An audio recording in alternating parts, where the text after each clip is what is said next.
Hello everyone, welcome to my YouTube channel. So ಇವತ್ತು ನಾನು ಹಳ್ಳಿ ಶೈಲಿಯ ಒಂದು ಮಟನ್ ಸಾಂಬಾರು ಹೇಗೆ ಮಾಡೋದು ಅಂತ ಹೇಳಿ ಇವತ್ತಿನ ರೆಸಿಪಿ. ಸೊ ನೋಡೋಣ ಬನ್ನಿ ಯಾವ ರೀತಿ ಮಾಡೋದು ಅಂತ ಹೇಳಿ. ಸೊ ಇವತ್ತು ನಾನು ಒಂದು ಕುಕ್ಕರಿಗೆ ಸ್ವಲ್ಪ ಆಯಿಲ್ ಹಾಕ್ಕೊಂಡು ಈರುಳ್ಳಿ ಹಾಕ್ಕೊಂಡು ಚೆನ್ನಾಗಿ ಹುರ್ಕೋತಾ ಇದ್ದೀನಿ, ಫ್ರೈ ಮಾಡ್ತಾ ಇದ್ದೀನಿ. ಅದು ಹಳದಿ ಕಲರ್ ಬರಬೇಕು ಸ್ವಲ್ಪ, ಅಲ್ಲಿ ತನಕ ನಾನು ಸ್ವಲ್ಪ ಫ್ರೈ ಮಾಡ್ಕೋತಾ ಇದ್ದೀನಿ. ಅದಾದಮೇಲೆ ನಾನಿಲ್ಲಿ ಅರ್ಧ kg ಆಗುವಷ್ಟು ನಾನು ಮಟನ್ನ ತೊಗೊಂಡಿದ್ದೀನಿ. ಅದನ್ನು ಚೆನ್ನಾಗಿ ತೊಳೆದು ಸೋರಾದ್ಮೇಲೆ ನಾನು ಮಟನ್ನ ಇಲ್ಲಿಗೆ ಹಾಕೋತಾ ಇದ್ದೀನಿ, ಯಾಕಂದರೆ ಅದರಲ್ಲಿ ನೀರಿನಂಶ ಇರಬಾರ್ದು ಜಾಸ್ತಿ.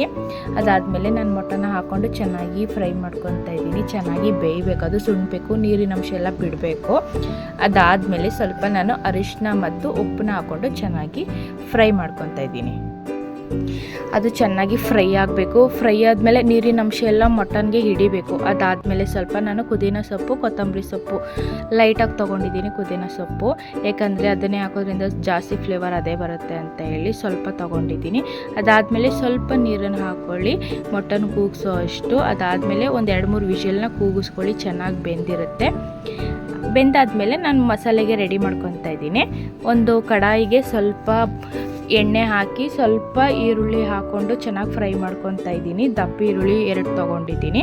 ಅದ್ರ ಜೊತೆಗೆ 1 ಗೆಡ್ಡೆ ಬೆಳ್ಳುಳ್ಳಿ, 1-2 ಚಕ್ಕೆ ಪೀಸು, ಹಾಗೆ ಒಂದು 5-6 ಲವಂಗ ಇದಿಷ್ಟು ತೊಗೊಂಡಿದ್ದೀನಿ. ಚೆನ್ನಾಗಿ ಫ್ರೈ ಮಾಡ್ಕೊತಾ ಇದ್ದೀನಿ.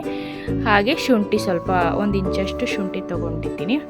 ಅದಾದಮೇಲೆ ಒಂದೇ ಒಂದು ಟೊಮೊಟೊ ಸಾಕು, ಜಾಸ್ತಿ ಟೊಮೊಟೊ ಹಾಕಿದ್ರೆ ಅಷ್ಟು ಟೇಸ್ಟ್ ಬರಲ್ಲ. ಒಂದೇ ಒಂದು ಟೊಮೊಟೊ ತೊಗೊಂಡಿದ್ದೀನಿ. ಅದನ್ನು ಕೂಡ ಚೆನ್ನಾಗಿ ಎಲ್ಲ ಫ್ರೈ ಆದಮೇಲೆ ಅದು ತಣ್ಣಗಾದಮೇಲೆ ಒಂದು ಮಿಕ್ಸಿ ಜಾರಿಗೆ ನಾವು ಆಡಿಸ್ಕೊಬೇಕು, ಮಸಾಲೆ ರುಬ್ಕೊಬೇಕು. ಈಗ ಚೆನ್ನಾಗಿ ಮಟನ್ ಬೆಂದಿದೆ, ನೋಡ್ಕೊಳ್ಳಿ ಆವಾಗಲೇ ಮಟನ್ ಸ್ವಲ್ಪ ಮುಟ್ಟಿ ನೋಡಿ ಬೆಂದಿದೆಯೋ ಏನೋ ಅಂತ, ಚೆನ್ನಾಗಿರುತ್ತೆ. ಅದಾದಮೇಲೆ ನಾನು ಒಂದು ಕಪ್ಪಾಗುವಷ್ಟು ಕಾಯಿ ತುರಿ ತೊಗೊಂಡಿದ್ದೀನಿ. ನಾನು ಮಸಾಲೆ ಏನು ಫ್ರೈ ಮಾಡ್ಕೊಂಡಿದ್ದೆ ಅದ್ರ ಜೊತೆ ಅದನ್ನು ತೊಗೊಂಡಿದ್ದೀನಿ. ಹಾಗೆ ಸ್ವಲ್ಪ ಕೊತ್ತಂಬರಿ ಸೊಪ್ಪು ಹಾಕ್ಕೊಂಡಿದ್ದೀನಿ. ಅದಾದಮೇಲೆ ನೀವು ಮನೆ ಖಾರದ ಪುಡಿನ ಯೂಸ್ ಮಾಡ್ಬೋದು, ಅಂದರೆ ಮಟನ್ ಸಾಂಬಾರು ಪುಡಿ ನೀವು ಮನೇಲಿ ಏನು ಬಿಡಿಸಿಟ್ಟಿರ್ತೀರ ಅದನ್ನು ತೊಗೋಬೋದು. ಇಲ್ಲಾಂದರೆ 2 ಟೇಬಲ್ ಸ್ಪೂನ್ ಹಚ್ಮೆಣ್ಸಿನ ಪುಡಿ, 2.25 ಟೇಬಲ್ ಸ್ಪೂನಷ್ಟು ಧನಿಯಾ ಪುಡಿ, ಇದನ್ನು ಹಾಕ್ಕೊಂಡು ನೀವು ಮಾಡ್ಕೊಬೋದು. ಸೊ ನಾವಿಲ್ಲಿ ಖಾರದ ಪುಡಿನ ನಾವು ಮನೇಲೇ ಒಂದು 6 ತಿಂಗಳಿಗೆ ಆಗೋವಷ್ಟು ನಾವು ಬಿಡಿಸ್ಕೊತೀವಿ. ಸೊ ಹಂಗಾಗಿ ನಾನು ಮಟನ್ ಸಾಂಬಾರು ಏನೇ ಒಂದು ಮಸಾಲೆ ಸಾಂಬಾರಿಗೆ ನಾವು ಅದನ್ನೇ ಯೂಸ್ ಮಾಡೋದು. ಸೊ ಆ ಮಸಾಲೆನ ಹಾಕ್ಕೊಂಡು ನಿಮ್ಗೆ ಎಷ್ಟು ಬೇಕೋ ಅಷ್ಟು ಕ್ವಾಂಟಿಟಿ ನೀರನ್ನು ಹಾಕ್ಕೊಂಡು ಅದಕ್ಕೆ ಸ್ವಲ್ಪ ಸಾಲ್ಟ್ ಹಾಕಿ ಅದರ ಮೇಲೆ ಸ್ವಲ್ಪ ಕೊತ್ತಂಬರಿ ಸೊಪ್ಪು ಹಾಕಿ 1 ವಿಷಲ್ ಅಥವಾ 2 ವಿಷಲ್ ಕೂಗಿಸ್ಕೊಳ್ಳಿ, ಯಾಕಂದರೆ ಚೆನ್ನಾಗಿ ಮಸಾಲೆ ಹಿಡಿದು ಚೆನ್ನಾಗಿ ಬೆಂದಿರುತ್ತೆ.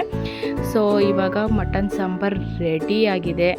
ನೋಡೋಕ್ಕಂತೂ ತುಂಬಾ ಚೆನ್ನಾಗಿ ಕಾಣಿಸ್ತಿದೆ, ಇನ್ನು ತಿನ್ನೋದ್ರಲ್ಲಂತೂ ಇನ್ನೂ ಸೂಪರಾಗಿರುತ್ತೆ. ಮುದ್ದೆಗೆ ಕಾಂಬಿನೇಷನ್ ಆಗಿ ತುಂಬಾ ಚೆನ್ನಾಗಿರುತ್ತೆ. ಸೊ ನೀವು ಒಂದು ಸಲ ಟ್ರೈ ಮಾಡಿ ಈ ರೆಸಿಪಿನ, ನಿಮಗೆ ಇಷ್ಟ ಆಗಿದೆ ಅಂತ ನಾನು ಭಾವಿಸ್ತೀನಿ ಈ ಒಂದು ರೆಸಿಪಿ. ಸೊ ಆದಷ್ಟು ಬೇಗ ಸಬ್ಸ್ಕ್ರೈಬ್ ಆಗಿ, ಲೈಕ್ ಮಾಡಿ, ಹಾಗೆ ಶೇರ್ ಮಾಡಿ. Thank you.